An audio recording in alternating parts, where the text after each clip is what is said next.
Good morning. Good morning. Topic is physical health challenges in children today.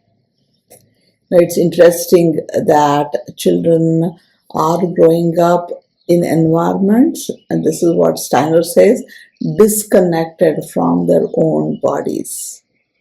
It's like disembodiment. That was interesting for me.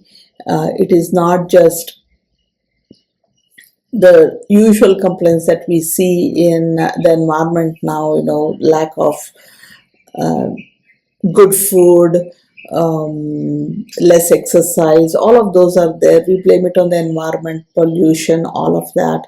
But there's a lot that we can also do at home.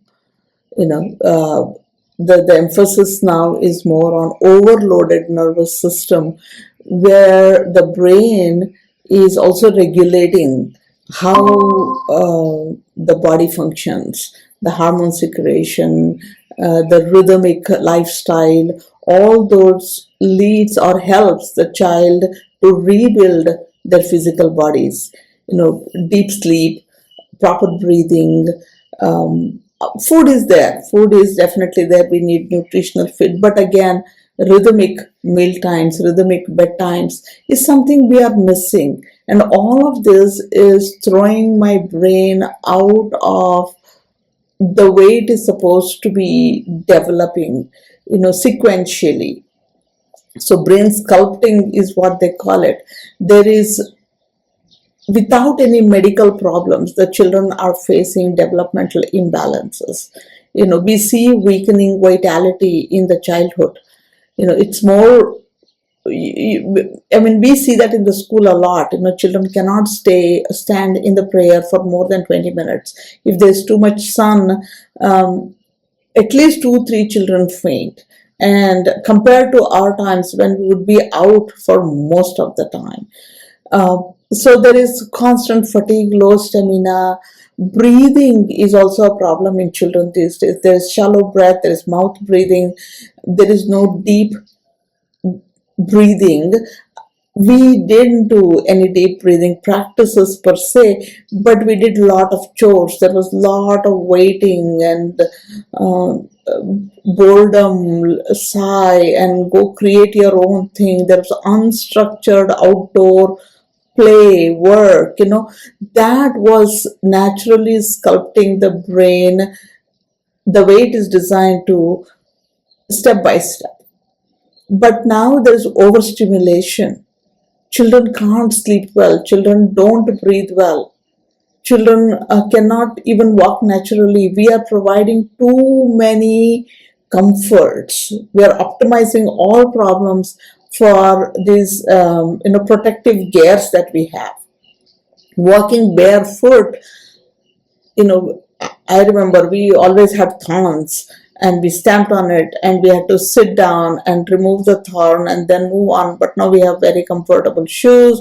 I don't have to worry on which I'm going to stamp, and mindlessly I can keep walking on a terrain.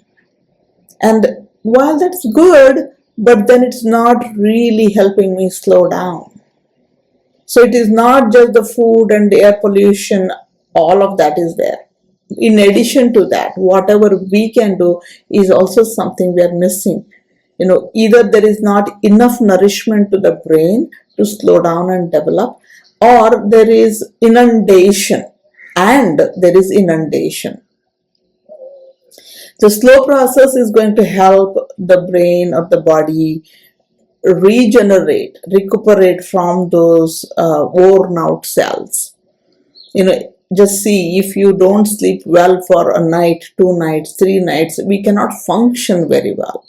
But that has become like a chronic system around.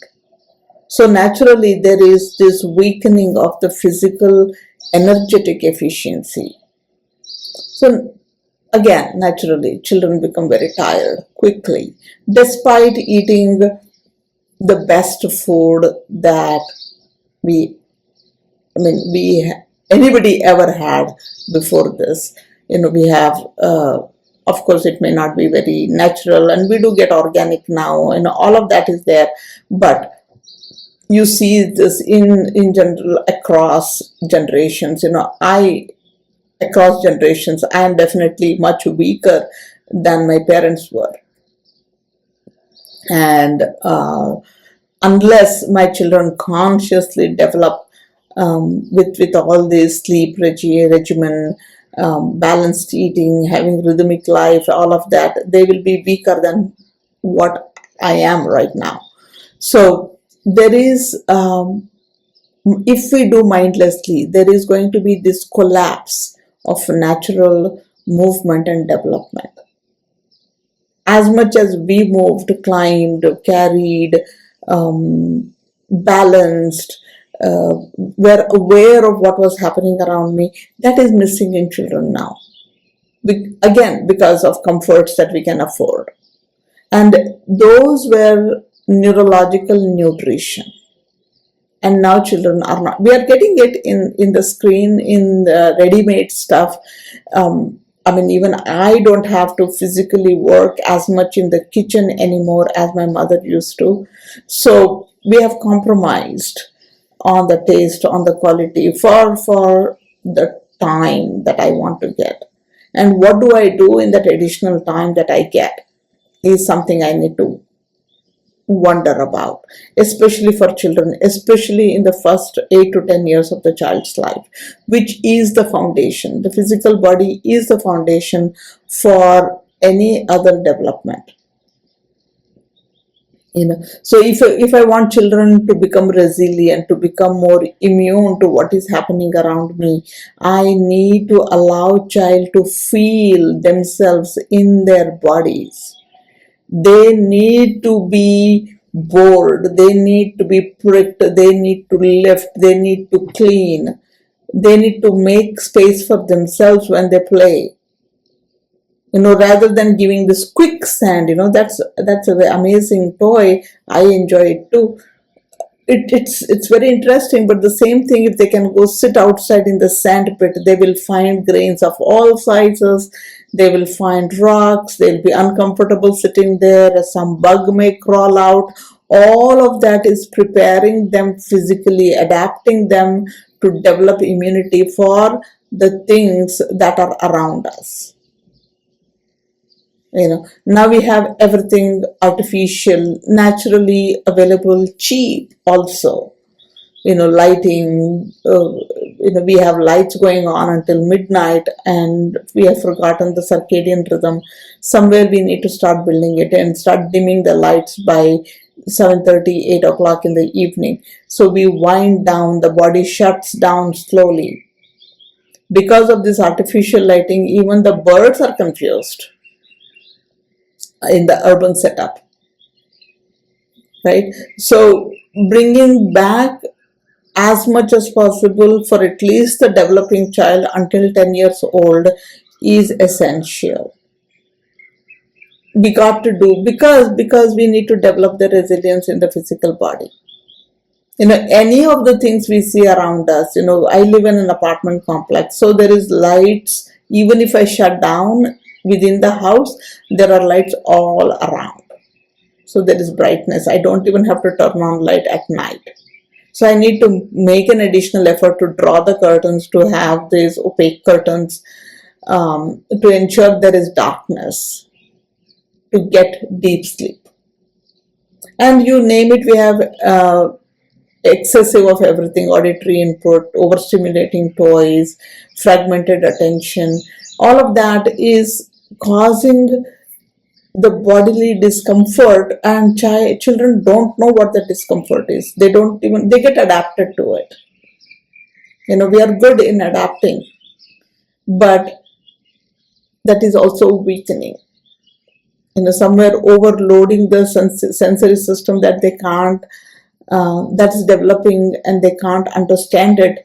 And emotionally, physically, neurologically, environmentally, we are getting compressed in some way. So children need expansive outdoors, a lot of loud singing, people singing, not listening to music. Laughter.